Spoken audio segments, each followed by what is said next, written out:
नमस्कार, सत श्री अकाल। मैं हूं रविंदर सिंह और आप देख रहे हैं हमारा channel property updates property mall.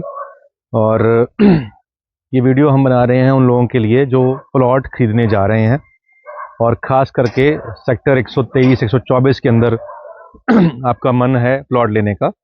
तो अभी आप देख रहे हैं कि सामने कोठियाँ बनी हुई हैं, इस तरफ कोठियाँ बनी हुई हैं, गली के अंदर ये सारी कोठियाँ बनी हुई हैं और यहाँ पे बहुत सारे प्लॉट्स पड़े हुए हैं खाली।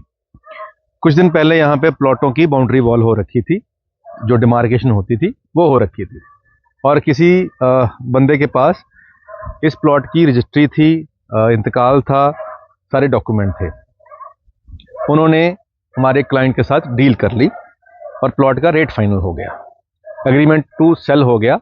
और उसके बाद 3 दिन के बाद पता लगता है कि ये सारे के सारे जो ईंटें लगी हुई थी वो उखाड़ दी गई हैं और बोर्ड यहाँ पे किसी और बिल्डर ने लगा दिए हैं। और अब वो कह रहे हैं कि ये हमारे प्लॉट हैं और जिसके पास रजिस्ट्री है वो कह रहा है जी ये हमारा प्लॉट है। अब कशमकश जो चल पड़ी तो उसके बीच में जो हमारे कस्टमर थे उनका हमने जो बयाना दिया था वो वापस करवा दिया है। और अब बात ये है कि ये लीगली किसके नाम पे होगा, कैसे होगा, ये एक मैटर ऑफ डिस्प्यूट पड़ गया। अब जिसका यहाँ प्लॉट था वो कह रहा है कि जी मेरे नाम पे रजिस्ट्री है, इंतकाल है, सब कुछ मेरे नाम पे है। और जिन्होंने यहाँ पे बोर्ड लगाए हैं वो कह रहे हैं जी ये ज़मीन तो हमने खरीद ली है। और जो घर बने हैं ये सारे की सारी लैंड जो थी, ये टोटल की टोटल जो लैंड है अब किसी और बिल्डर ने खरीद लिया जिनके यहाँ पे बोर्ड भी लगे हुए हैं। अब वो उनका पक्ष है कि वो इसको कैसे डिफेंड करते हैं, अपनी बात को कैसे प्रूव करते हैं, उनके पास क्या डॉक्यूमेंट है।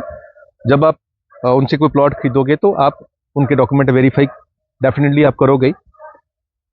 अब ये जो सारा एरिया है ये बाजवा डेवलपर का बनाया हुआ एरिया है। उसके अंदर बाजवा डेवलपर ने बहुत सारे लोगों को जीपीए दी और जीपीए के बेसिस पर रजिस्ट्रियाँ हो गई और उस रजिस्ट्रियों के बेसिस पे इंतकाल भी चढ़ गए। अब कौन सा जो एरिया है, अगर हम किसी को ज़मीन खरीदते हैं मान लो, तो वहाँ सड़कें भी डालनी होती हैं, सीवरेज भी डालनी होती हैं, वहाँ पे उसको कॉलोनी बनाने के लिए अप्रूवल भी डालनी होती है, प्लान भी सबमिट करना होता है। तो ये सारी चीज़ें पेचीदा हैं, इसके अंदर बहुत सारी प्रॉब्लम आती हैं। पुरानी सरकार में इसके ऊपर कोई ध्यान नहीं था, तो बिना कॉलोनी अप्लाई किए भी एरियाज़ के अंदर प्लॉटिंग हो गई, वहाँ पे नक्शे पास हो गए, घर बन गए। लेकिन अब उसी जगह पे जिस गली के अंदर मान लीजिए 4 घर बने हुए हैं, पीछे घर बने हुए हैं और जो बाकी बचे हुए हैं उनके ना तो नक्शे पास हो रहे हैं, ना उनकी एनओसी मिल रही है, क्योंकि उस एरिया की बिल्डर ने फीस नहीं जमा कराई और ना ही गवर्नमेंट को ये बताया कि मैंने यहाँ पे कोई कॉलोनी काटी है। तो अगर ये रिकॉर्ड सरकार के ऑफिस के अंदर नहीं है, म्यूनसिपल काउंसिल में नहीं है, तो गवर्नमेंट अब वहाँ पे नक्शे पास ना एनओसी दोनों में कुछ भी नहीं कर रही। तो जो पहले निकल गए, जो रह गए वो फंस गए। अब जो रह गए हैं, जो फंस गए हैं, अब वो कोशिश कर रहे हैं कि हम अपना प्लॉट किसी को आगे बेच दें। तो कहीं आप उस लाइन में ना आ जाएं कि वो बॉल आपके हाथ में आ जाए और उसके बाद आप किसी को ना बेच पाओ, या आप बयाना कर लो फिर आपका बयाना ना हो पाए। तो प्लॉट खरीदने से पहले ये सारी चीज़ें ध्यान से देख लें, परख लें।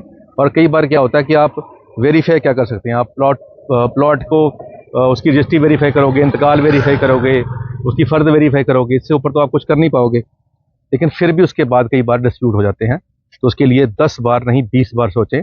प्लॉट खरीदने से पहले हर चीज़ वेरीफाई करें ताकि बाद में आपको पछताना ना पड़े। उम्मीद करते हैं वीडियो आपके काम की होगी। आज के लिए इतना ही, मिलते हैं अगली बार एक नई वीडियो में एक नई जानकारी के साथ। धन्यवाद।